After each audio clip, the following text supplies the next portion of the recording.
Caleb Quinn had never expected to use the emergency exit plan. He went to his bedroom door, listening hard.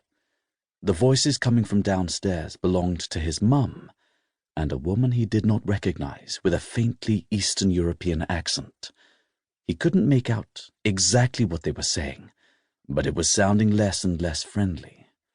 Something strange was happening. He had just gotten back from school in the centre of London, cycling along the Thameside path to his house in 9 Elms. It was the first week of the autumn term. After calling hello to his mum, who was working on her laptop in the kitchen, he'd run upstairs to dump his bag and grab a couple of things. His idea for the evening had been simple. Have some dinner, then head outside to his high-tech computer lab, which was on a barge moored nearby at 9 Elms Pier.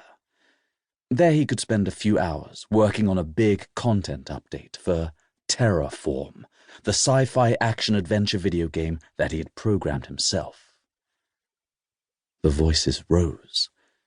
Caleb decided to find out what was going on. He took out the Flex, a super-powerful computer handset that he had designed and built over the past few months. He'd been putting together devices like this since before he could talk. To a casual observer, the Flex looked like a pretty standard smartphone, but it was much more than that. Caleb had made it from an ultra-tough, flexible material that could be bent or folded into any shape.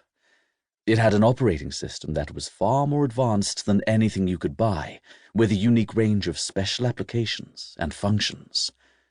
These were activated by coded single-word commands. He murmured one of them now. "Phantom, Mum's laptop." The Phantom app sent the Flex's eyes and ears elsewhere.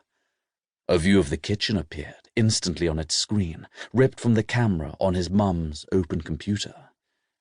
He backed away from his door and sat down on his bed to take a look. Harper Quinn was leaning against a counter. She was a senior CIA agent, originally from California, stationed at the American Embassy just down the road from where they lived. She was dressed in a pale grey business suit, cut to conceal her sidearm, with a dark blue shirt beneath. Her red-brown hair was pulled back into a ponytail, and her arms were crossed. She was wearing the no-nonsense expression that Caleb had noticed she used on colleagues even more often than she used on him. Across the room from Harper was a very tall woman, at least 6'2", Caleb guessed. Her hair was an angular orange wedge shaved at the sides that blazed brightly in the kitchen's lights.